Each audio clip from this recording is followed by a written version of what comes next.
Welcome to Happy Hour with Ruth and Roxy. I am Roxy. I'm Ruth.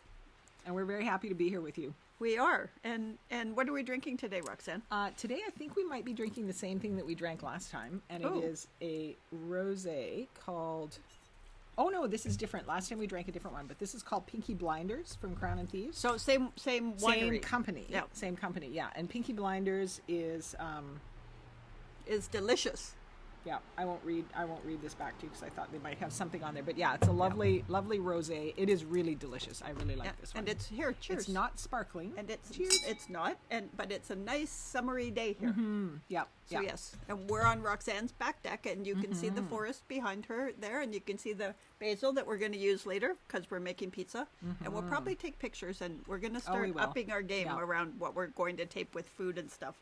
And her poor dog Luna wants to play with her Kong, but you'll probably be hearing her. You will be hearing her complain about that, and if anything in the way of hang on, I'm going to send it. I'm going to throw it for her. Come here, Luna. If a siren goes by, you'll hear what Luna does with the siren, or if somebody starts up a lawnmower or anything. I think she wants me to chase her, which is not going to happen at this moment. Nope, it's really not. Okay, so let's talk about things. What do we want to talk about first? Let's talk about. Well, I'll tell them just a little bit about where I was this week. Oh yes, that's a great idea. Because I just got back late last night. I spent my oldest daughter and I and her youngest son, who is my newest grandchild, who's 5 months old now, Archer. We spent 2 nights on Gabriola Island, which was just a lovely time. Once your kids start having kids, it's really hard to get one-on-one time with them. And so we kind of haven't done that. And their oldest daughter is 5. And they've been very busy. It's a very busy stage of life. So she said, you know what? I'm on mat leave. Steve's home to look after Celine. How about you and I just take off for a little mother-daughter time? And unfortunately, her 5-year-old daughter heard that. She's like, mother-daughter time with Granny? Yes, that would be great. Oh, no. And she's like, well, you're actually having daddy-daughter time. Right. While we go away. And how did that go over? Oh, right. Yeah, that's good. Yeah. She's so she managed it well. She's at a really good stage of understanding things and making sense of things. Good. So, yeah, also, it felt like she was gone for like 5 months, man. I'd walk, because we walk our dogs together, right? So there would be my husband Paul and her husband Ray, and they're walking, and all they talk about is golf. And I'm like, when's she back? It gets really, when is she back? Really tiresome. The golf talk. Everything. Oh, look, their sun's out. Oh, it's a good day for golf. Oh, I had a bad night's sleep. Oh, is that going to affect your golf game? Like, everything is about golf. Is it raining? No, that's not raining. We can still golf. Yeah. Yeah. Oh, yeah. Anyway. But yes. Anyway, I'm glad you had fun, and you went to Salt Spring, which is always an interesting... Gabriola. Gabriola. Which is always... But it's always an interesting place. Yeah. It's a lovely island. It's been a long time since we've been there. So, yeah, I'm very happy. And then today I have been basically trying to catch up with my life. Anytime you go away, there's always a bit of catch up afterwards. Yep. But I knew at the end of it, I had this to look forward to. It's like, yes, we're happy houring. We're happy houring, exactly. Now, and because I was away, I've done no planning. So Ruth's done all the planning, which is pretty classic. Yeah. But that's not true. But also, we're pretty good at riffing off each other's ideas. So the first one I want to start, which is kind of a fun one, but also we went through the pandemic in 2020 and part of 2021, and I mean, COVID's still around, but it's not a pandemic, and we all stayed home. We all got to work from home, and so I saw this thing on Facebook, and somebody was like, "How'd the pandemic change what you do?" And this woman was saying, "Well, before 2020, I wouldn't go out of the house without makeup on and full set." And I mean, I have to admit that was never me, ever. Like sometimes we'd be out, and Paul would be like, "Your socks don't match," and it's like. It's a style statement, man. It's a fashion statement. But then this woman said, there they go. But then she said, and now it's like, I have to wear pants. I don't want to go. What? I have to wear a bra? Who are we meeting? The king? And I thought about it, and it was like, it's true. Yeah. Right? Yeah. Like. And then the whole thing when they were during the pandemic, when people were selling, they were like, "Hey, look at all the clothes we have for you," and they're only selling tops because that's all you see on Zoom, right? That's right. No one cares about bottoms. Yep. Oh, it's funny. So has it changed you? Well, not really, because I've been pretty much worked at home the whole time. So I do remember actually when I first started working from home, which was when my first kid was born.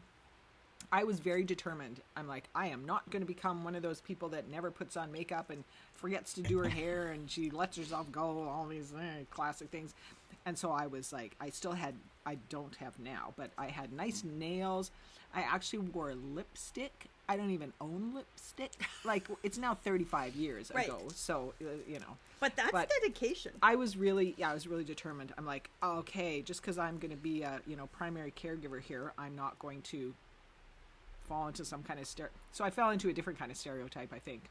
It didn't last long. But the other side of that, I also can say, for somebody who deals with anxiety and a bit of depression, that sometimes getting up and putting nice clothes on, right? And having a shot, and there's lots of times when I don't have meetings during the day and I'm just writing, and I actually, I'm afraid to say this to Roxanne because she showers like 5 times a day, but like some mornings I don't. 2 times, seriously, 2 times. Sometimes it's like, I don't need to shower because you're fine and you're not seeing anybody except them at lunch. But there are times when it's like, I have these T-shirts that I love that have stains that don't come out, or maybe they're ripped, and Paul's just like, why are you wearing that? And it's like, nobody's seeing me, man.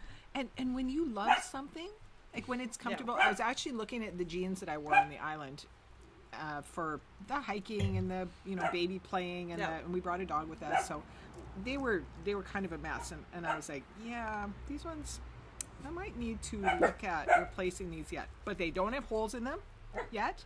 They still fit, and I love them, so I'm keeping them. And they'd be good gardening jeans. Totally, yeah. Except you kind of garden in hot weather, so maybe that doesn't work. Yeah, right. Yeah. But that, and lots of people that do work around their house, like they have a painting shirt and stuff. Right. I have cooking clothes. You need cooking clothes. I've seen you cook. There was something I shared recently that was like, oh, you're eating mustard? I'd like to have a taste, said my white shirt. Right? And that's honestly, that's me. Like, we were laughing today about, I'm baking some cookies because we're trying ice cream sandwiches with cookies. And I said, oh, I've got to do this. And Roxanne was like, you'll change for the podcast then. Because she knows me. Like, and it is. It's like, sometimes at the end of the day, I look at my glasses and it's like, oh, I know what I had for lunch. I know what I had for dinner. How did I get mustard on there? I didn't even eat mustard. Yeah, that's me. But it isn't. So we'd like to hear, has it changed, or has your life stage or your life cycle, has it changed anything? Right? About how you live your life now, and because I think things do change, and I mean, I used to have to go to very grown-up meetings, and I had these pair of red high heels. I should bring them one time. I'm sure I've mentioned them before. Red high they're heels? Beautiful, and they're like really big high heels, and I would wear them when I did presentations because they were my power shoes. And now I look at them and it's like, not a friggin' chance I'm putting those on, right? But then I see people that are my age and they're wearing these beautiful clothes, and it's like, because that's something that means something to them, right? And for me, it's like, I'd rather have sneakers, or I'd rather just be barefoot, but because, Jimmy Buffett. But the other side of that is are there things that you've let go at whatever stage of life you're in, or are those things that you've held on to? Because in New Zealand, most of the magical women I know wear really, really red lipstick, and it looks fabulous. Yeah, you're right. And it looks great. Yeah. Right? If I put red lipstick on, first of all, I think I would look like Bozo the Clown, and I would be completely self-conscious about it because, right? Yeah. And so that my being self-conscious would make me Bozo the Clown. I have an author friend. She's fairly active on social media, and she wears bright red lipstick too. And it looks just great on fabulous. her. And I've had the same thought. Like, is it your coloring? Is it the filters you're using on your camera? I don't know what it is, but it works. It makes a statement. Who out there wears red lipstick? You need to tell us. How do you do it? Okay, so again, going back a ways, but my kids once gave me some lipstick that it's not like the traditional stick kind, but it comes in a tube with a little applicator. And it's a it dries on your lips. It's not the one, I don't know if you've seen it, where you actually peel something off. It goes on like purple, and then you peel the stuff off, and it's... Do you think I've seen it? Never mind. But it actually looks pretty cool. But this stuff, you put it on, and then it sort of dries, but not... It's like nail polish, but not. Yeah, like it's not uncomfortable. Yeah. But you don't leave a lippy on your glass. It's not going to smear on you, and you have to use something to get it off at the end of the day. And I used that for a while. I'm like, look at me. Tell us what you do. Maybe we should get red lipstick and try it one podcast. That would be fun. Oh yeah, that would be fun. Right? That would be really fun. We'll take okay, you shopping with us. Who wants to see us trying lipstick? Yeah. Yeah, you got to tell us, though, or else we're not doing it. No, and we still may not do it even after you tell us. That's right. That's right. We reserve the right to change our minds, man. Yep. Okay. Oh, but makeup is fun. It is fun. Yeah. Okay, let's talk about a little bit about maybe the thing we might have decided today to do. Oh. Okay, yeah. go ahead. You want me to start with Yes. this? How, do I start Actually, with the maybe reason? I'll start. I think you better start. Well, we're not starting with the reason. All right. Okay, so I don't typically like to celebrate my birthday for a whole bunch of reasons. Mostly I don't like attention, but there's a whole bunch of other crap that goes with that. So I decided this year I want to acknowledge my birthday, but I don't want a bunch of attention on me, but I want to do something. And that's a baby step in for me to acknowledging that I actually have birthdays. Because I don't want to. Hatched from an egg, were you? So I was thinking about things, and I put it out, and I asked Rox, and I asked my sister, and there was, a little interest, and then not much interest, and then I was like, well, what To be fair, you asked me when I was about to leave for 2 days. And I just threw it out there, like it was just this thing that hit me, right? But then it was also, so what do I want to do, and do I really? And then it was like, what's holding me back, right? Because I used to travel a lot for business. I used to travel by myself. And honestly, when I was single, if I wanted to do something, I'd go do it. Because sometimes people either they weren't in a stage of their life they could do it, they couldn't afford it, whatever. I went to see people in England, but I went by myself, right? Okay. I spent time by myself. And so I thought, okay, well, I'm going to do this. And it's a cruise to East Coast Canada, and so the East Coast of Canada and the U.S. kind of thing. And so then today Roxanne told me that she is going to go, because then we started talking about how much fun it would be to have this be a podcast trip, right? So we're gonna do a sort of full throttle everything podcast. Yeah. Right? Yeah. We'll sign up. I haven't even looked on the cruise website about this, but I trust you because you know what you're talking about. And it would be fun. So we had so much fun doing our podcast from the NCL. Yeah. Even though we were like wind blown and people we're in around. Corfu, right? I think we were in Corfu, yeah. And it was really fun. And even just the little videos that we took.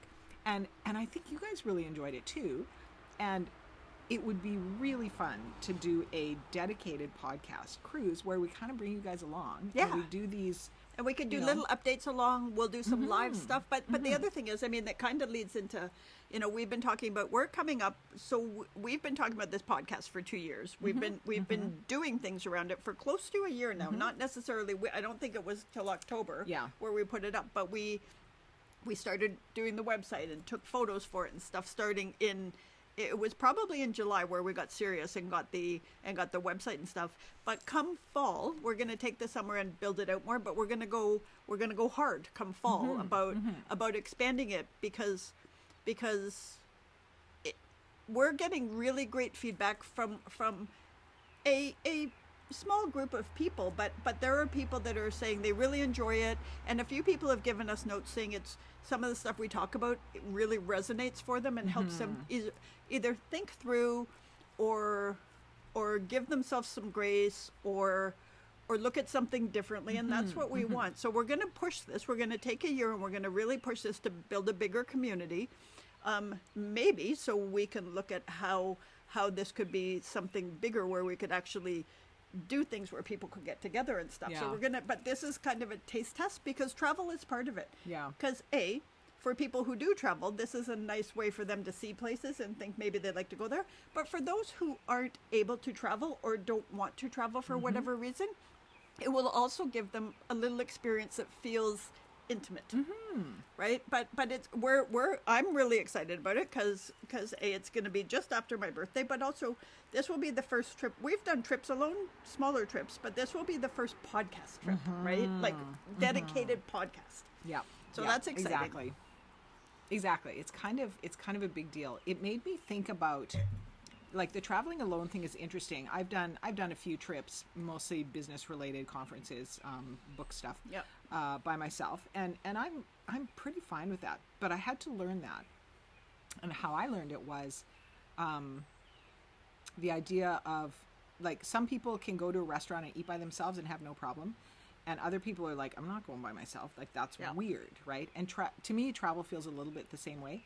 And when my kids were small, once a week I would get somebody in, a babysitter they loved, and I would have the afternoon to myself to go and strictly work on my writing. And I would go to a restaurant and go Yeah. to a coffee shop, and I would sit there for 3 Yeah. hours or however long I could. We've got Scruffy behind us, just so if you hear things, that's Scruffy. But I learned Yep. that it's okay to be in a restaurant by yourself, to take a table and to just, you can look around at people. It's fine. It's a little bit weird initially, but then it's not weird. Yeah. And I think travel is the same way. It's like, yep, you're It's just an extension of It's that just an dining alone, extension. right? Yeah. Like it's just Yeah. a longer period. And but I also think it's fair for some that they feel odd or awkward or I'm trying to think. I have a friend and I can't remember, but I can remember them saying, "Why would I go to? People are going to think I'm a loser." And see, I actually never gave a good crap what other people like out there. I yeah. really care what Yeah. the people in my world think. But it's also, I think it's like, I think it's important to be able to do that if that's your thing. And I don't think anybody should do anything that's not their No, thing. Like for the other sure. thing is, if you don't want to, don't. Like I knew people that I would, like, for business, we'd be in the same place and they'd be like, yeah, I'm just going to eat. I'm going to get room service. And I've done that too. But the other thing is, sometimes, like, I traveled a lot for work early on in my career, and you'd be in a really cool place, right? Like I used to work for Vancouver Film School, and we often went to New York. And I'm really lucky. I have friends in New York. But if they weren't around, I was like, I'm not sitting in a hotel room in New York, man. I'm going to go see a show. I'm going to go to a place. I'm going to eat. And so you get over it. And honestly, most people, like, are really, like, the bartender's always good. Usually the Right, server is right. good, right? People are nice. I've often had people come up and say to me, would you like to join us? And depending how many glasses of wine I've had, I would either say yes or no, because sometimes I don't want to, yeah. right? And you can say, that's really nice. I'm just going to sit here. And but I also have to admit, I always have a book, whether I open it or not, but that's Oh, a security me too. blanket, Yeah, right? me too. Or now it's an iPad. Well, and honestly, like, I love to eat, and if I'm, like, even at home here with Ray, we usually eat watching TV because, like, we spend a lot of time together, and although in fact he's golfing a lot these days, so we probably don't spend that much more time together than we did when he was working. But, like, I like to eat while I'm watching TV, while I'm reading a book, Yeah. playing a game on my iPad, like, Yep. I like to do something if I'm by myself. Yep. If I'm with somebody else, yeah, for sure. Yep. Conversation, but that's But Totally so fine. so this is a little throwback, and I will have to tag her. So I had a colleague when I was at McLean's, and we were both just starting out, and what we used to do at least once a week was there was a greasy spoon across the street from McLean's, and we would go and get French fries and gravy, and then we would go sit in her cubicle or mine, and we would eat French fries and gravy and read books and not talk. It was so awesome. And her name is Cindy, and her nickname was Bear because her last name is Barrett. So we'll have to tag her. And I think I might have mentioned this way early on, but it was really great. But there's actually a book club I saw out there. It's a book club for introverts. I saw it too. Right? Yeah. Where they go in the first 50 minutes, they chat and do stuff, and then they all just sit there and Yes. right, and they so everybody brings a dish and there's wine and stuff or whatever you want, and then you all have a little chit chat for a minute, and then they all sit and read their books together. I love that. Right? It's cool. I That's love a that. cool thing. That right? is really cool. Yeah, but that's what we're doing. So tell us things. So we will post once we have landed on the itinerary. We're going to post the places, but one of the things we want to do is we want to go to PEI because of Anne of Green Gables, right? Like that's one. Yeah. And the other part of that, because it's an East Coast, and I want to say, I'm going to forget what it's called on the East Coast, where all the flowers are and where Martha's Vineyard, like what it's called something. Oh. And we'll come back to that. But anyway, I've not got that. see, it's like sometimes Shoot. brains don't work, but Yeah. I have really good friends that are like family that are out there, so they'll probably come and meet us if we go out to Boston, or we stop in Boston, or we stop in Portland, Maine. They'll come for the day That scares and me. see us. Oh, it's okay. It's Michelle and Stephen. Your husband knows Stephen. I know, but I don't. Oh, I'll have to bring a book. and drink wine. No, sure. I'll You'll be have all- to drink I'll be wine. all anxious. Oh my God, that's so Be cute. all- No. I will. Okay, seriously. If I they love know. me, they're absolutely going to love I'll you. be You're fine. you're a way I'll be better fine. version, man. But right now I'm like, People. Okay, that actually takes me to a thing, because growing up, my house was full of random people. But you're like, we've talked about No, this, where mine you're wasn't. but you're also like, you're going to visit somebody, and then they say, because I do this to poor Roxy, and I do it all the time. It's like, hey, come over for a drink, and then she's like, okay, and then I'm like, yeah, and my friends Elisa and Brian and Mama are coming, and she's like, what? Why? Why? Because in your house, you had specific plans to visit that. Yeah. Like we visited family, or Yeah. we visited, usually people that we knew from church, and generally it was very much, these people, this is how it's happening, and you don't really deviate from that too much. So for me, like, strangers changing the itinerary, and yet like, Elise and Brian and Mama are lovely. Yeah. I really enjoy them. Oh, you always do, and you always loud, but Yeah. you're always like, you're so engaged, and they walk away loving you. But it's so funny, because she's like, why? Why? Why? What's the point? Who are they? Who's and this? What? Yeah.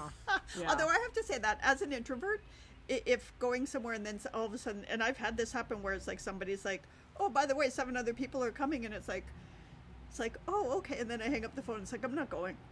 I am pretty sure I'm sick that day, whatever day it is. And then I go, and it's great. But Exactly. it must be. I think it might. Yours has your family culture, but also I think it's an introvert thing, where it's like, what? Well, I'm pretty sure I come from a family of introverts also, right? So all of the structures that we are used to support everybody being fairly Yep. cautious socially. Yep. And even, now that I'm an adult, my, parents are seniors, they live, but it has happened a few times where they've said, we're going to be at a place, do you want to join us? And we'll go and join it. There's 5 other friends there. And I'm like, why are my parents friends that I don't know there?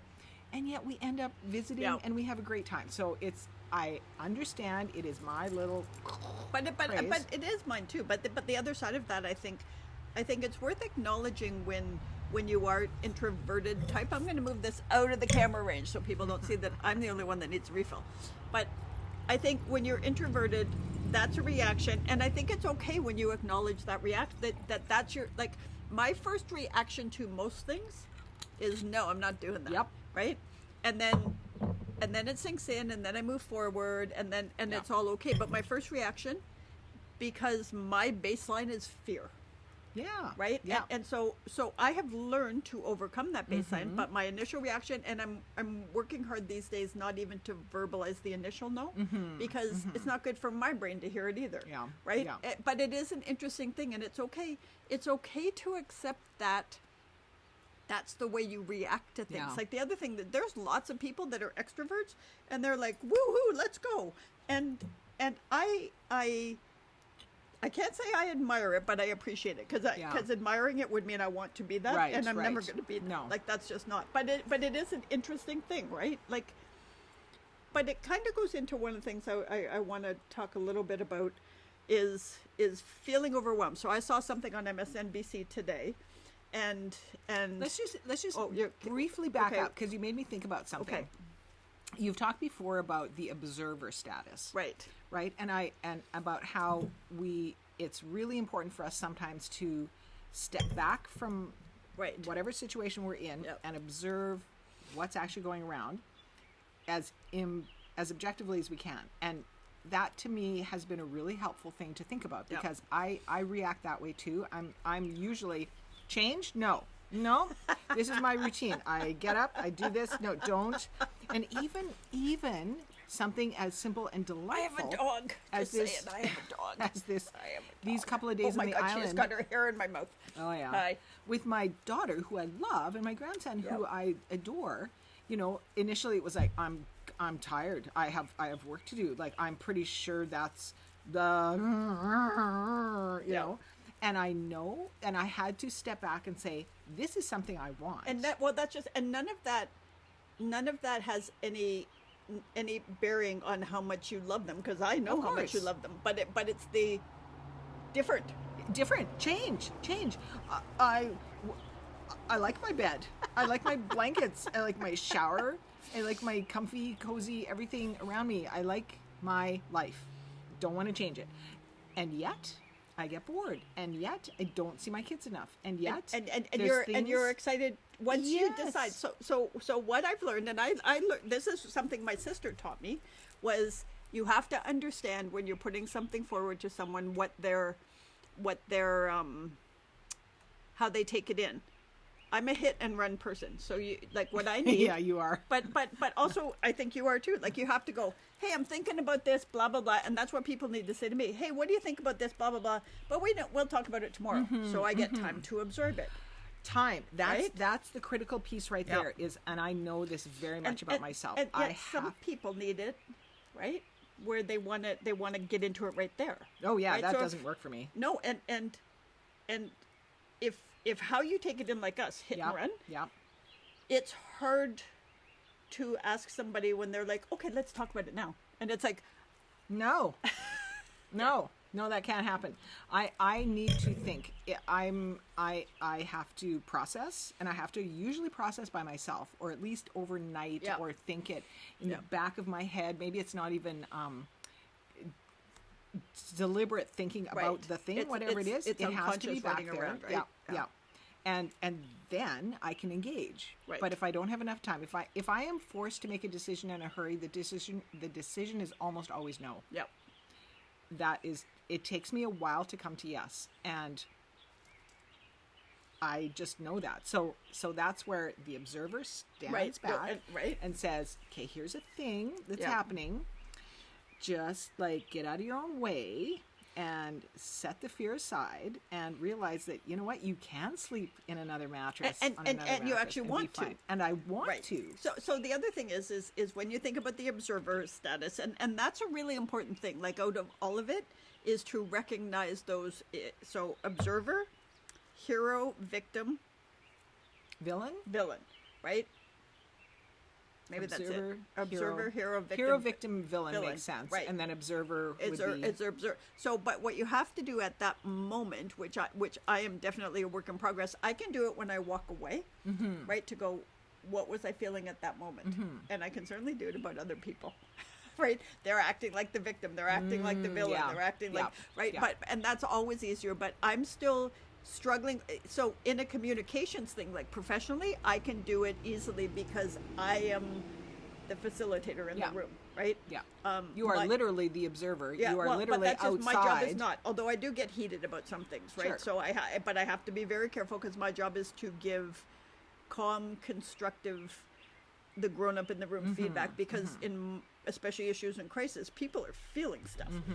But you have to be able to do that in the moment enough to say, I need to think about that, right? Yeah. That, you know, and even when somebody is playing the victim or they're doing something, you need to be able to say, you know, I'm not sure we're in a place to talk about this right now, right? I need to step back because sometimes, and I have a trigger with people who play the victim.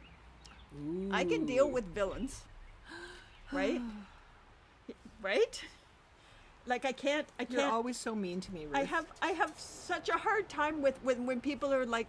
If only you weren't so mean. If know, only you gave me right? more time to think about things, I could know. agree It's to all so- of your crazy We have plans. the worst relationship. But you're just so mean. I know. Always. But when those people and that's, I mean, for a whole bunch of reasons, Trump triggers me. But that's part of it because he's always playing the victim, and he is not. He is not the He victim. is actually the villain. Yep. But the other side of that is I am not good with somebody who's like, you're doing this to me. Yeah.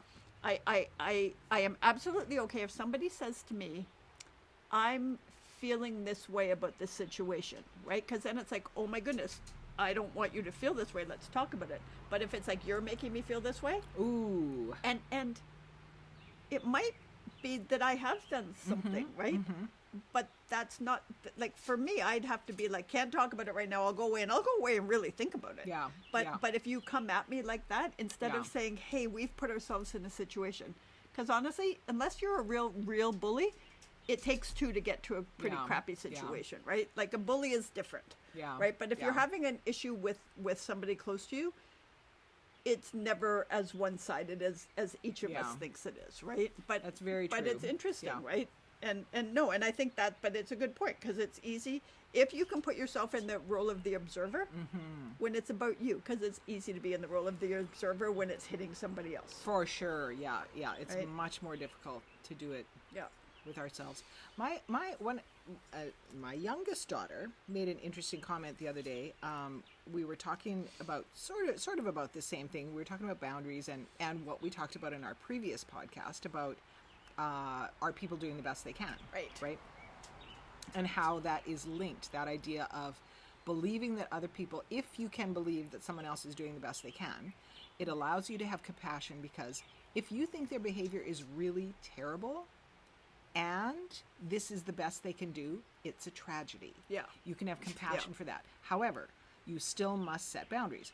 And so I said, I gave an example of something with her, and how I said, therefore my boundary is you can't do this anymore.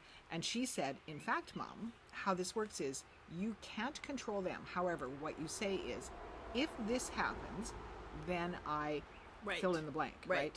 So all you do is you set a boundary saying, my behavior is this. Yes. When such a, like if you say this, if you do this, whatever, that's your Here's choice. the reaction. Here's the reaction that you will get from me. I will not engage with this. I will not stay here for this. And that piece about setting a boundary involves my behavior, not your behavior. Yep. I can't affect anything about that. Anyway. No, but that's a good point, because my A lot of wisdom from my kids. No, but these days. but interesting, I have to because go let my dog in. She's that's okay. losing her You mind. probably need to get us more wine too. I do, She'll be back. actually. So I will. My mom used to say to me that you can't change anybody's behavior. You can only change how you react. And I think that's really important. The only control you ever have is how you respond to something, and that's an important thing to do. Oh, now we have Chalupa up here. Here, I could interview Chalupa. Chalupa, how do you feel about boundaries? I don't think you like them, do you, buddy? Hey? No, sir, I don't think you like them. But it is an interesting thing to think about being the observer, and I'll find a link to it, because our friend Della told us about this, and she uses it because she does lots of facilitations with very, very complicated and complex and specific things, and she helps people to find their way to this, and I think it's important. And I think, though, for me, we'll have to ask Roxanne. I think it's a little bit like if we were going to, if somebody had to call me something, like we used to have this conversation. Come on, you got to move, old man. You do. Come on, You do. let's I'm go. gonna sit Come on, on ya. you got to go, buddy. You got to I'm go gonna off. sit on ya. But I can remember having a conversation, and we used to like joke around when I was at McLean's. It was like, would you rather be called a thief or a liar? It's a big one, right? Oh.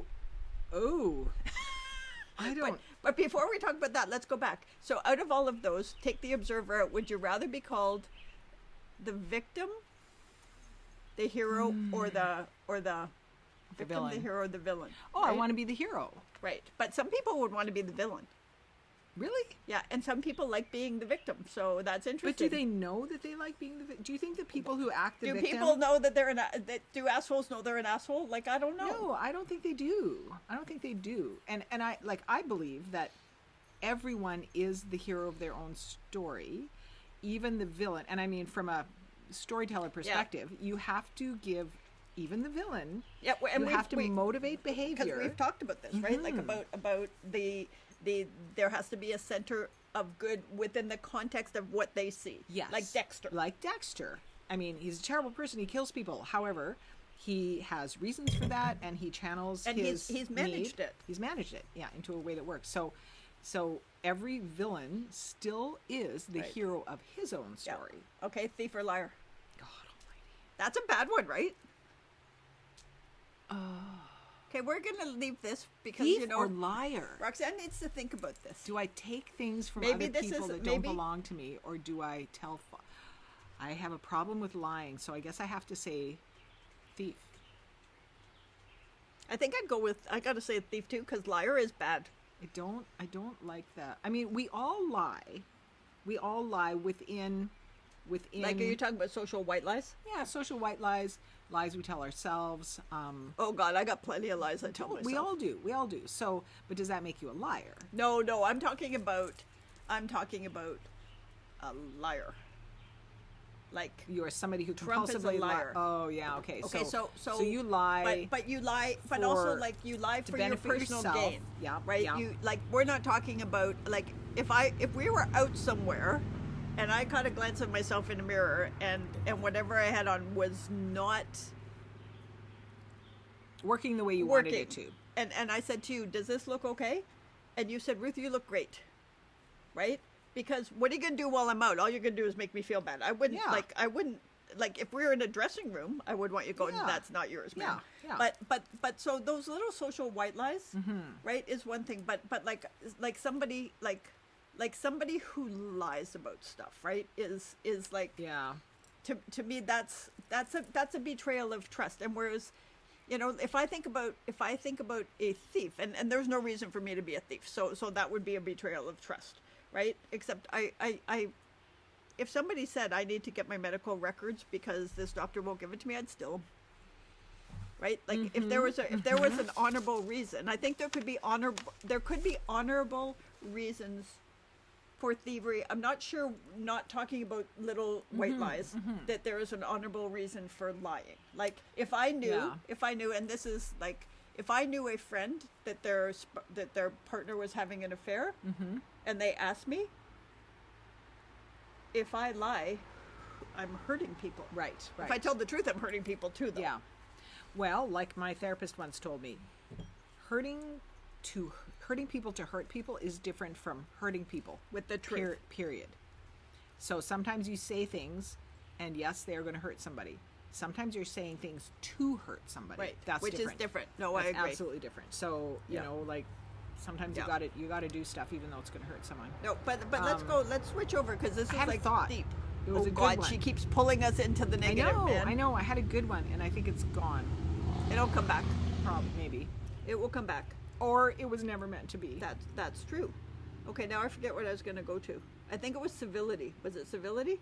Civility works. Oh, that's no, what it was overwhelmed. Okay, so I was going to talk. I was going to say the whole thing about thieving. So, so here's an example. So if you were brought up to be very frugal and to be very conscious about cost and stuff like that. So if you're at a restaurant and somebody says, "Here, can you split the bill?" and the bill is maybe not, it's not $10, it's $11. So do you say it's, $6 and $5? Right. But you say, yeah, I split it down the middle. Here's your half, but their half is a little bit bigger than your half. That's lying. It's lying and it's stealing at the same time. It's very small. It's very minor, but it serves your need to be frugal or to always save money wherever. But like, would you do that? Okay, but I wouldn't do that now. But I remember times in my life where absolutely I would do that because I would be like, well, they have more money than me or whatever. Right. Like that. That's just how my thinking was. But that doesn't feel like stealing to me or thievery, right? Like that just feels like, oh, there they go. But so here's an example. When I was a young person starting out in our career, we had this group of friends, and we were young, and we were in Toronto, and in context, we were doing pretty good. I mean, we were making early career salaries, so it's not like anybody had a bunch of money, but we would go for happy hours and do things. And we had this one person who was the boyfriend of somebody in the group, and one of the key people in the group, and her boyfriend would wait until everybody put their money in, and we over-tipped all the time because, thank you, Beverly, you taught all of us well, right? My sister taught us. And he would wait till we did that because usually it would more than cover the bill plus a reasonable tip, whereas we would have given a great tip. And then after a while I realized he was doing it, so I watched him. He never put money in, right? And so that's like back then what we did in our little group, and there was probably like 6 of us or 8 of us that were pretty close, and then there was probably 15 that were like in the whole circle. And if somebody said, you know what, I can't because I can't afford it, we would be like, we'll cover you. Sure. We were all really, really generous. And you would probably have that conversation before you But went that's out, just it. But when he right? did it, that was, to me, that showed his character. Yeah. Like, so it's different to me if somebody pinches pennies. Like, I don't think anybody should go out and have, because if I have 3 drinks at dinner and you have soda water, we absolutely should not split the bill. Yeah. Or if somebody has 3 appetizers and a dinner, Yeah. and I have an appetizer, I'm not splitting the bill. No. Right? Because that's unreasonable unless you're in a relationship where where it's like, hey, it's my turn, hey, it's this, and it works. Right. Because that's a little different. Anybody in my world can have anything I have till you take advantage of me. Right. And I think that's the thing with that. And I think with that kind of mentality, often it becomes almost a game, right? It becomes almost a game where I need to win. I need to get the upper hand or save or undercut somebody, or it doesn't become about the money anymore. It becomes about the power. It's power. Yeah, it's power, and it's at the end of the day, did I have more marbles than you? You know? Yeah, like and it's, but to me that's not friendship then. Like we have people in our lives who have ridiculous amounts of money, and there are a few people that when they go out, they're just like, here's the bill, and yet I am the opposite, where it's always like we pay at least our way and probably more. Because I never want to be seen as and I guess that's okay, so it's there if you threw it in. Liar, thief, cheap. Liar, thief, cheap. Ooh. Right? Because and I think this goes back to a whole bunch of stuff, right? Like I don't want to be seen as cheap, and that doesn't mean I don't care. Like I will search for when we go, I will search for a good airfare where we can get good seats and do all this stuff. Like I'm not ridiculous with money. You find good value. I find good value, but I also never want somebody to think, oh, I don't want to go out with them because they're cheap. Right, exactly. Right, like cheap. It is hard to have fun with someone who is saying, well, that restaurant's crazy expensive. Like let's go to McDonald's instead. And we're not talking about Michelin star. Like we're talking about you know what I mean? Like honestly, like as much as I love food, there was a couple of restaurants in Paris when we were there in December, but it was like $600 a person. And it was like, I'm sorry, I love food, but I'm not paying that. No. That's crazy. And not that, and I don't begrudge anybody who does. Oh, and right? there may be That's an occasion. priority. There may be an occasion. There may be a location. And if you're a foodie and that's your thing, fill your boots. Because for $600, that's a day on safari. Right? Like, but the thing is, it's what your priority is. Yeah. But live your freaking priorities. Don't expect me to pay for the stuff that's not your priority, right? Like, but it's an interesting thing, and I think that's how you find your people, though. Yeah. Right. Yeah. I've heard people say, something to the effect of, well, I don't care how I get there. If I get to Europe or Hawaii or whatever your travel place is, I mean, I'll sleep in a hostel or I'll be in a 1-star hotel or something. I'm like, not me. Me neither. No, I'm not doing it. I just won't. And that's partly my age, is just like, I need to be comfortable. I need to not have a headache or a backache or whatever. And that lives with you for 3 weeks. Yeah. And it might be the stage of life we're in, but also I can remember back in the day, and it's not that I stayed in all the best places all the time. It's different when you're young. It is different, but the other side of that is like even like, my sister and I would go to, is there a bird? Yeah. Oh God, they're all going to make the dog. Well, we'd go to Austin, Texas every year, but that was a big deal for us. So we would stay at the hotel to see Jared Jeff Walker, who wrote Mr. Bojangles, is his claim to fame. But we would stay at the hotel where most people were staying, which was back then, honestly, it was probably $200 a night. But I'm talking 25 years ago, which is a lot of money back then, right? Yeah. And so, but that, I mean, but we paid attention so that we could do that thing, right? Like if either one of us, and I mean, she's always been, quality over quantity, but if either one said, let's sleep in a hostel in Austin, it would be like, yeah, maybe we shouldn't go this year, right? Yeah. But that's who we, like, I get it, the people that backpacked around Europe when they were 19 and stayed in hostels. Oh, totally. My husband Paul did it, and it's good, but I've never been that kind of traveler. My kids, 2 out of 3 of my kids have done that too, and they loved it, and that was not an option for me at that age, and now I'm like, no. Well, it's the same as, and I mean, I will do it, but like, I like it when they have service stations where they come out and do your gas for you. You're funny. Because it's kind of like, I'm old enough that it's like, I don't want to get out and pump gas. I will do it, but I don't like it, right? I remember one time we were driving and you were like, well, I don't, how do we do this? I never do this. I don't even know what side it's on, man. Because normally, so one of Paul's shows of love is that the cars are always full Always of gas filled up. and stuff. Yeah. And so I don't have to do it often, but it's also kind of like, I'm really intimidated by it because Yeah. in Ontario, when I was by myself, and even here, they had full service gas stations, and they don't have them anymore. Yeah. Right? And now I get out and it's like, oh God, I'm going to put diesel in, man. Right? But it is. It's kind of like, and then it's like, and then if you have a rental car and you have to do it, and you can't figure it, like I've been in places with a rental car where I've had to say somebody else in the service bay, like the gas bay area, do you know how to open this gas tank? Do you know how to know what side of the car your gas thing is on? Something points somewhere, right? Yeah, it's the little indicator right on the but you know, dashboard. This is all important here. When I'm there and panicking, it's like, when you're I don't panicking. know how to do it. And it's midnight and I'm in the middle of freaking Ontario and there's nobody here. And it's like, I don't know how to, and then you have to get the freaking, it's so often when you get a rental car, they don't even give you the little guidebook thing that comes with it. So you have to Google it. Well, and you drive a Jeep and have driven a Jeep forever. Yeah, I know. And I kind of know what that always. is. So we're in the ferry lineup. So my daughter drives a RAV4. I think that's. Oh my God, isn't that Toyota? what you have? No, I have a Hyundai Kona. Oh, okay. And I think the RAV4 is look Toyota. at her. Oh, nubby girl.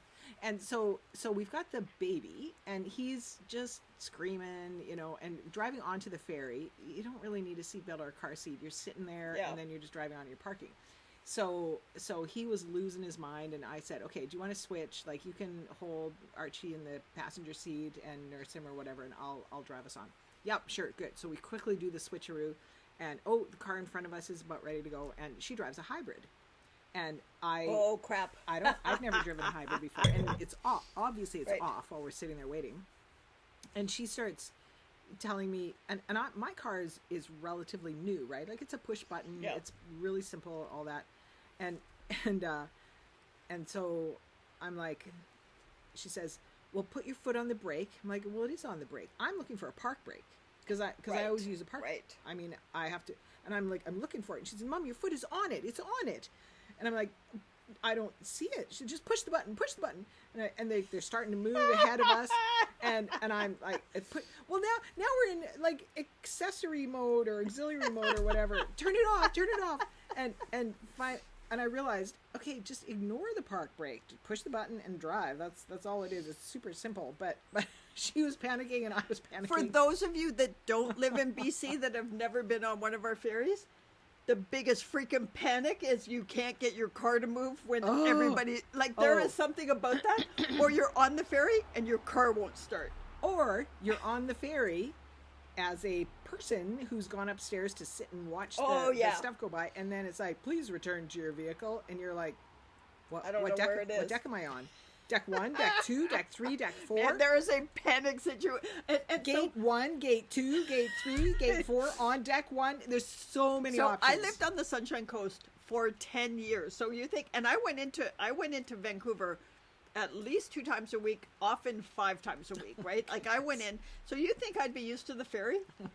I still get these heart palpitations. Like every time you go on and it's like, I can't find my Jeep. And then you see some poor person who can't find their car, and you feel so badly for them. And the panic. And God. Ray laughs. He still laughs at me all the time because I have, there's probably a name for it. I have great spatial abilities if I am out in nature, but if I am in an artificial situation like tall buildings, I do not know which way is. Don't even talk to me about north and south. I'm lucky if I can get left and right.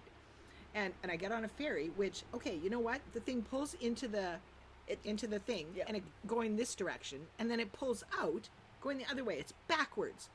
So we'll park one way, and then, and I'd be busy wrangling the kids, and there was one time where we were one of the last cars to get out. They were driving around us, and he's like, I don't know where my wife is. She's gone. She's lost. And I'm like, my car. I was somewhere. I was on a ferry with my buddy John Greenstreet, so we will tag him. I was on a ferry with him in Seattle. Yeah. And I guess I got distracted, and he drove away without me. And he didn't leave me. He went in the parking lot, but he was like, they told me to go. What are you going to do? But that's like, so then we you used leave to as a walk on, and you stop panicking, and you just do it. But in the moment, whoa. Well, also, my purse is in his car. Oh no! Right? Like I got nothing, man. But then, so we used to. It was ferry anxiety for when you travel on a ferry, and I'm sure, which is, I mean, this isn't why I go to airports early, because I'm a terrible, like I'm a stressy arriver. I'm not a stressy flyer. Once I'm on the plane. Yeah, you are really relaxed. Yeah. I could take a lot longer to get there, and then, but it doesn't matter. I'll be white knuckling on the plane. Yeah, but ferries, I swear to God, are what made it worse, because we used to call it ferry anxiety. Getting to the ferry on time, making sure. Not more than 60 minutes though. No, not more than 'cause they 60 won't let minutes, you in, man. and not less than 30 minutes. There's a 30-minute window. And you know what? Traffic's not because you're talking too about bad. the little islands. I think at the bigger This ferry was terminals, there's. well, this is between Nanaimo and the mainland. Okay. Wow. Yeah. So See, well, and maybe they've changed it because we've been off there. We've been gone for 7 years. But what you used to be able to go and but they would stop you if it was full, right? So we have to talk about Pink Poodle. So we are now moving to a wine called, and isn't that so cute? So my husband comes home a couple of weeks ago, and he's like, "I bought you something. I was picking up, some New Zealand Sauvignon Blanc, which we like, and I saw this, and I thought of you and Ruth, and you That's guys like so rosé, cute. and it's just so cute. It's That's called so Pink sweet. Poodle."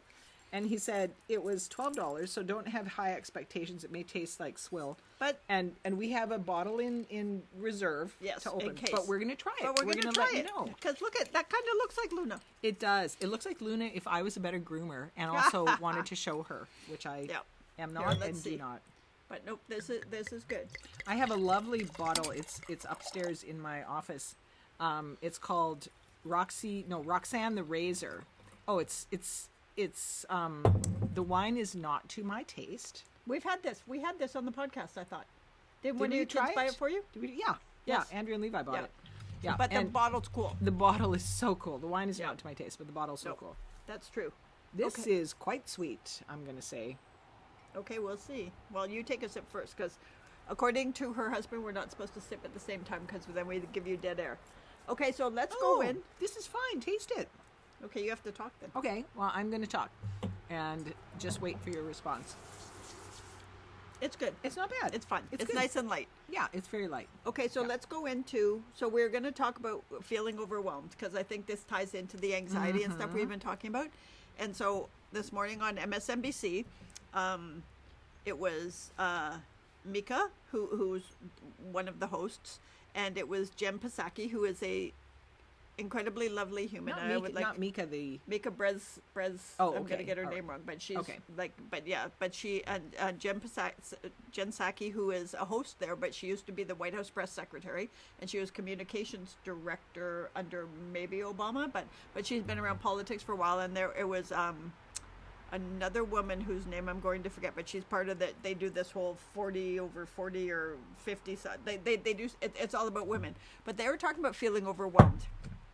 And and it made me kind of think about mental health and stuff, and thinking about when you're feeling overwhelmed. Like for me, it like early in February, I had a really hard time, and I went to the doctor and I got medication, and I've done yoga and meditation and exercise, and I did all the things, right? Yeah. And it still was like the whole time it was like I had fight or flight going on, right? And then she gave me medication, and I was just saying earlier today to Roxanne, I am at a place, I wish I did this 30 years ago, and I don't know 30 years ago what it would, but now I'm like, things happen, and it's like, it's not that I don't acknowledge them, but I only get upset about the things you should be upset about. All the other stuff is like, okay. But Mika was talking about walking somewhere, and she, at that time she was a mom with small kids, she had a career, she had all these things going on, and I don't think that you necessarily need to put career in there. I think anytime any of us feel like overwhelmed, because she said she ended up like walking down the street and crying, right? And somebody stopped and said to her, "Are you okay?" And she hadn't even quite realized, if I'm telling this right, that she had been crying. And I think we all have those moments. And I want to I want to talk about, like, we talk about our anxieties and our stuff, and I tend to what's the right way to say this? I'm not clinically depressed, but I can get down really easy. Yeah. Right. And so down is my baseline. So I've had to work to be, because I think if you asked anybody in my world, they'd say I'm like kind of Susie's pain in the ass sunshine, right? I'm pretty positive, but I worked at getting rid of it. But I think it's worth. That's also when you're with someone else. So it's, what is your baseline when you're by yourself, when you're in the shower? Right. Oh, that's right? actually good. Right. Right. And though, like, when you're in the shower, that is where you will, there's no need to be sunshiny Right. then. And if that's, so if you're, That's a good point. if your baseline at that time is struggling, is suffering, is in pain, then that's an issue. That's an issue. I mean, and that's interesting. Like, you say you should have done it 30 years. I did do it 30 years. Well, it's probably 26 or 28 years ago that I went on medication. And I did have basically a breakdown. I went into my doctor's office and I just, and I couldn't even breathe. Right. And it was probably, undiagnosed postpartum depression that kind of snowballed with each kid. But it changed things for me, and it allowed me to step back and become more the observer, become a bit more objective, and say, okay, here are the things in my life that are challenging, and without all the clutter, without the electricity, right? Exactly, like it feels like you've got electricity running through you. The emotional screaming, like it's in your brain, and it's just like everything is bad and dangerous and horrible, and it's all going to get you. And once that is like, okay, that's calm down, and now we can actually see the things, and now we can actually address them and look at, how am I reacting to things? What patterns have I created for myself that are working, that aren't working? How can I look at things? But when you're in that red zone of it's fight terror, or flight, right? It's fight or flight. It's pain all the time. If you're in that zone, you cannot respond properly. You cannot learn. No, absolutely cannot learn. And your responses are so full on that you actually don't hear, right? Like you can't take it in. And I mean, one of my triggers is someone telling me that I'm overreacting to something. I hate hearing that. However, I will say, when you're in the red zone all the time, and you're in, fight or flight, and somebody says something to you, you're not reacting just to what they said at that moment. You're reacting to all the things that came before that, all the things that fed into whatever it is that causes that to be a trigger for you. And it does appear that you are overreacting to that thing in the moment. Yep. Oh, there go the dogs. We got cottonwood fluff around here. So there was, and this is a long time ago, but we worked on the Missing Women Commission of Inquiry, right? With the British Columbia one, and that was about a serial killer here in British Columbia, for those that don't live in Canada, and it was a horrible. It was awful, and he hunted women, and we worked on a commission that looked into how he got to hunt for well over a decade, and Paul and I were in the hot tub. As we're in the middle of this, and we did the communications for it, and we edited the report, and I wrote the executive summary, right? And so, but it was like, we were full on with this, and I am incredibly honored to have been a part of it. But we were in the hot tub one night, and I flipped the hot tub cover, and I killed a slug, and so I still get upset if I see a little animal. Like Roxanne and I saw a bunny on the trail the other day that had been grabbed by a little bunny, and that made my heart really sad. Like, I still, if I see an animal on the road that's been hit and stuff, I'm still like, I am definitely a sensitive soul. You're an empath. But yeah, but I killed the slug because I squished it with the hot tub cover that was full of water. I mean, it got squished. And I burst into tears, and I couldn't stop crying for like 2 hours.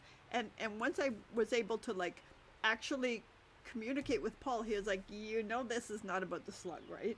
And that's just it. Like the stuff What a builds brilliant, up. what a brilliant right? response, though. Yeah. Like what a thoughtful response to recognize that you were absolutely feeling this about so many other things, and that was simply the spark that allowed you. It was the catalyst. It was the catalyst that let it out. But I also think like, so medication is one thing, but I also think, and Roxanne and I have talked about this a lot. So I have gone to therapy for most of my adult life, and sometimes I do it for 2 or 3 or 5 years straight up, and then sometimes I don't do it for like I don't think, I'm trying to remember the last time. It's probably a couple of years, and I go in for a checkup depending on where I am, and I also think that that's also a really important thing to do, because I mean, I get a lot of therapy from our friendship because we get to talk about stuff, but it's also really good to have a unengaged third party. Yeah. Right. And I think sometimes people think therapy, if you go to a therapist, it's like, well, I'm going to a therapist now forever. And the thing is, you can go to a therapist for situational. I love that you use the word checkup.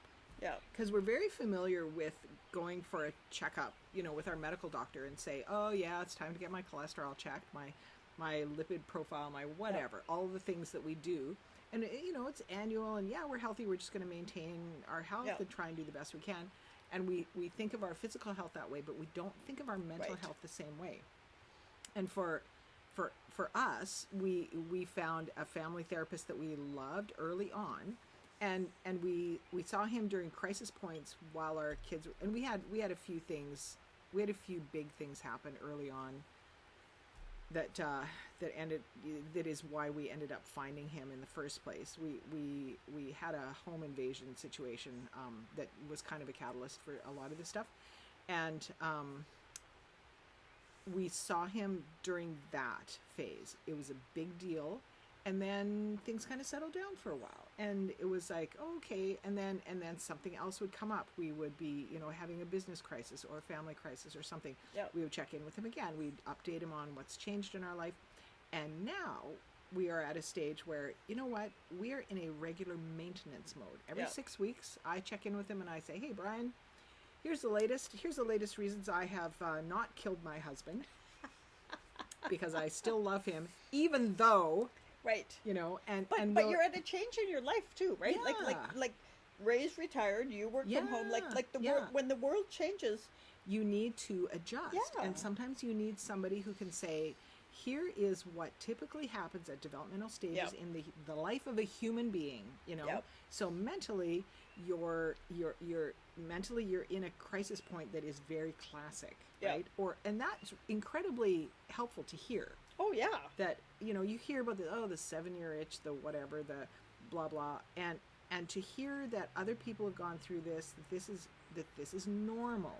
Yeah. Normalizes it. Typical. Yes, typical. Of course you're feeling stressed right now. Of course your relationship is in challenge right now. Well, and at every stage of life, like I'm not the same person I was at 21. No. So when you have someone who helps you, and I was Roxanne and I were talking about this earlier, and so when I was younger, my mom had passed away, my dad had remarried, and he had a new family, and good for him, he was happy and stuff, and they were having a party, and I was anxious, and so I went to a therapist, and this is like, I had gone before, but I went, and it was like, why am I so anxious about this, right?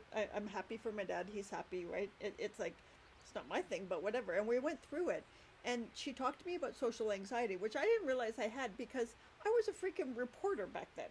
Right? How could I have social anxiety? But when I played the role of a reporter, I had a role, right? I got to do the things. I got to do all of that. But when I was there, I was a daughter who didn't have a mom, right? Yeah, exactly. And this was my dad's new what role wife. Do you have? Right. What role you were out of a role? Right. And so when I went through it, and she talked to me about social anxiety, and I would do things with the kids, and I would cook and do stuff, and she said, well, here's what this is telling me is you have social anxiety. And also you're doing a productive thing, right? Because instead of like sitting there and drinking because you're uncomfortable, you're playing with the kids and you're cooking and you're doing these things. So here are the tools I'm going to give you to help you feel better, but what you're doing right now is not wrong. And it's sometimes, already working. You've already found coping skills you didn't even know were coping skills. Right, and sometimes all you need is for somebody to say, hey, you're doing the best you can with what you have. Yeah. right? Which is what we talked about last week. Yeah. Right? Is, do you believe that everyone is? Right. And when you think about yourself in your worst moments, Yeah. like I would hate to be judged for who I am in my worst moments. And I can think of who that person is. Right. And I try to forget those times, because nobody wants to think about those. Because that's human nature. That's human nature. So I think, it's to circle back to how we started this whole conversation, to think about other people and maybe give them the grace that, we don't know what kind of crisis point they're in. We don't know if we have to believe that this is actually the best that they can do at the time. And they have figured out whatever they may suck, their coping skills. But if it's still the best that they can do, we have to give them grace. have to give them grace. But the other side is, I also think, I think one of the things beyond like the fun and sharing stuff is like destigmatizing. Therapy is a freaking good thing. Therapy and medication. And not to be afraid of it, and talk to your doctor. And honestly, I've had different therapists at different stages of my life, because my life has not been like yours. You got married younger, you had children, you had whereas Paul and I didn't meet until a little bit later in life.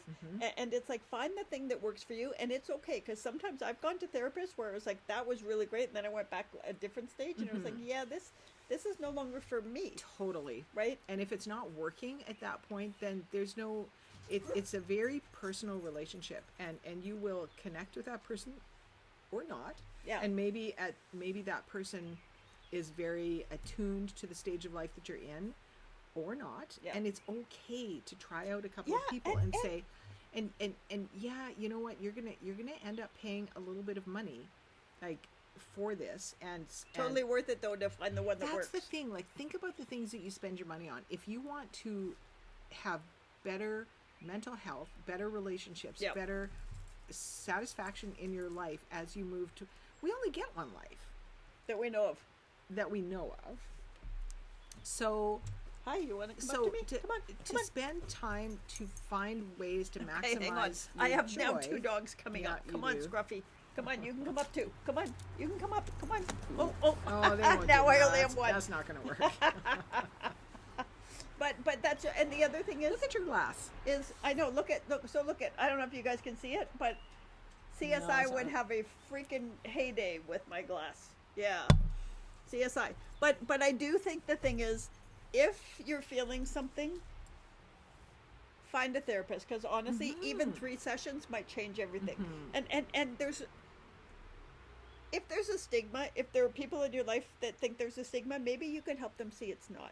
And if you're not ready for that, just don't tell people. Just don't tell people. Like the other side They don't need to know. No, they don't need to know. Okay, we're going to move on to funny things. Okay.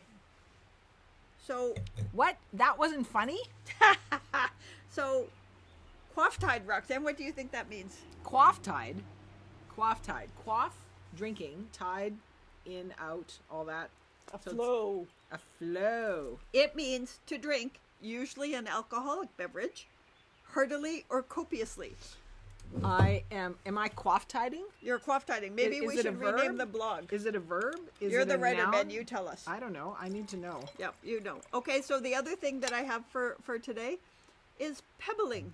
The act of sending your friends and family little videos and messages, like how penguins bring pebbles back to their little penguin loved ones. And Roxanne can tell you, I would like I'm to a show pebbler, you. man. I would like to show you my Instagram feed. I'm not going to. No, right you can now. take a screenshot, man. Oh, And I can take. Okay, we'll I'm put going it to do up that. on We're the going to put it up.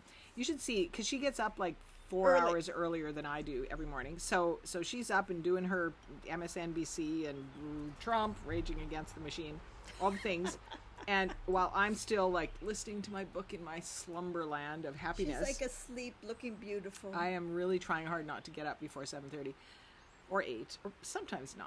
But when I Sometimes do, 9:30, just saying. what? How do you know this? You told me things, man. So I'll turn my phone on and I'll open it and it's like my Instagram feed. It's like, oh, this is you should try this cheese in Italy. You should make this pizza. Look at this thing. Oh my God! Blueberries. Instagram and food. Oh, Holy. and it's like she's pebbling me, like pebbles, all these things. Because I love her. And then we end up making it. And we did, and this is what we're having for supper tonight. One of the things that you did was a pebble, an Instagram thing about the sandwich. with that. Pizza dough. Have we shown our community this sandwich? I No, can't we're remember going if we to. did. Today. Well, we will. We'll take It's videos amazing. today. It's delicious. But this was one of the things that because sometimes I'm like, yeah, I am never making that. Oh, I'm never eating that. Okay. Oh, I really, really, really want to eat Okay, that. just for the record, she pebbled me. She doesn't pebble me as often as I pebble her, just saying. But she pebbled me and she was like, so I'm never making pizza with tweezers because they were dropping pretty... I have those Come tweezers, on. just for the record. I got those God. tweezers, man. But anyway, tonight we're going to make for tomorrow night when friends are coming over. We're going to put whole lemons into the pizza oven and we're going to roast them. So tomorrow we can make a lemon paste is It's the a only word I have. puree Puree. kind of thing, And we're yeah. going to put it a very light thing on a pizza tomorrow and have a lemon and cheese and basil pizza. Oh, I think and red that onions sounds would be good on fantastic. that too. Yep, I think I they think. would. Yeah. But while we're talking about sounds this, amazing. I'm also going to talk about what we're going to do tomorrow too. That you maybe Do I I should know keep. that? Okay, Okay. so tomorrow we're having friends over, and we're discussing a potential trip to Africa in 2026. So it's a long time away. Not long enough. I'm trying to lure people in, some of them People. people. But so what I got were these little animals, and I'm going to put them on the food I'm putting out tomorrow. I do love. And I then- do love the animals. And then These are then- pretty. These are pretty amazing. they are, and then what I'm going to do is everybody's going to pick Oh. one to take home with them and put on their little desk. And I got like another freaking Wait, dozen. Do you? Yes. Oh, good. So 'Cause you need everybody more. can You need pick- wildebeest. I don't think I have a wildebeest, but I do have. Hang on, I have a hyena, which is really freaking awesome, man. Oh, Look at him. So hyena's everybody's good. going to get one to put on their desk to remind them of why we're doing this, because Africa is not cheap, right? Like, so we're Africa gonna is daunting. There's hyena. a Look bunch at of him. flights. Yeah, There is vaccinations you Yeah. gotta get. that's true. I mean, I'm all for vaccines for sure, but we don't. we're talking about we don't- yellow We fever. don't really Yeah. have yellow fever here, so No, why do I? so we're going Anyway. to discuss it, and we're going to talk, and we're going to just have a little thing because it's one of the places where I'm happiest in the world. So I would like to go back at least one more time. But when you make a big trip like this, it pushes other trips away, right? So you have to make choices. And so, but I figured if I'm going to manipulate anybody into coming with us, taking home a little game, It'll be thing, me. well, yeah, that's already a given. But maybe taking something home and putting it there, because if it's 2.5 years away, what we're talking, right? So it gives everybody time to plan and to think about it and all that kind of thing. Anyway, that's tomorrow. We're going to have baked feta, which is not African, it's Greek, and we're going to have pizza because is I Italian. googled typical Kenyan food, and it's really meat and potatoes, and it's summer, so we're not doing that. Although the No. places we'll go to will have different food. When we were just in Africa, it was mostly fish, which is really weird because Kenya's landlocked. That's interesting. But I think they're trying to accommodate Yeah. higher end guests, Yeah. right? Kind Yeah. of thing. But we're going to do that. Okay, wait, I have Well, another and one. you guys were in Kenya in December Yes. of 23, Yes. and our good friends are in Tanzania Right now? right now or around now. No, anyway. they're there now. They're there right starting now? to post photos. Yeah. Okay. So yeah, Africa is definitely in the mindset. I just told my husband this morning, yeah, I'm not going to Africa. We're coming to the happy hour though. Yes. We'll talk about it because I say no first. I have to say no before I can get to yes. And I am not having another baby. We are not starting another clinic. We are not doing that. We are not whatever until I change my mind. you never said no to the podcast. Nope, I didn't. Okay, here's the other one that we want to talk about. So there's a woman. Her name is Taryn Delaney Smith, and she won the Miss New York 2022. I'm gonna have to pull this up because I keep moving it out of the frame. But now she's on TikTok, and we'll put a link up because this is really magical. And she plays Denise, a gum-chewing, white bathrobe-wearing receptionist ushering folks to the pearly gates. So she's the receptionist for heaven, all with a quintessential New York accent and nonchalance. So what happened with her first? Oh my God, look at her. But what happened was she started doing this, and it was cheeky and funny and stuff. And then somebody wrote in and said, "Hi, Denise, my mom just passed away, and I'd like you to welcome her." And I guess that really touched her heart. So now she welcomes people, but she's still cheeky and funny, right? And we're going to put a link, but look at what a cool thing to do, right? So that I think, and we're going to talk about death in another podcast, but what a cool thing to do to help those people that are grieving, right? And to talk about how, like, I don't care what's true, it's what we choose to believe here. And so if you believe there's a cheeky receptionist in heaven who's helping you get in, then I think that's a pretty cool thing. No problem. Right? No problem. Exactly. So I think it's very good. That's very cool. Okay, what else we got, Rox? I think we're up to an hour now. Yeah, I think we're about done. And listen to her. Oh my God, there's an airplane. She might howl. She would typically howl at this, but I think she's feeling quite distracted. secure right now. She's thinking about it though. She is. Look, you should see her face, man. Ooh. Ooh. How'd you miss the plane, man? She's like, no. Well, she got us to do it. Yeah. Okay. So, what are our gratefuls?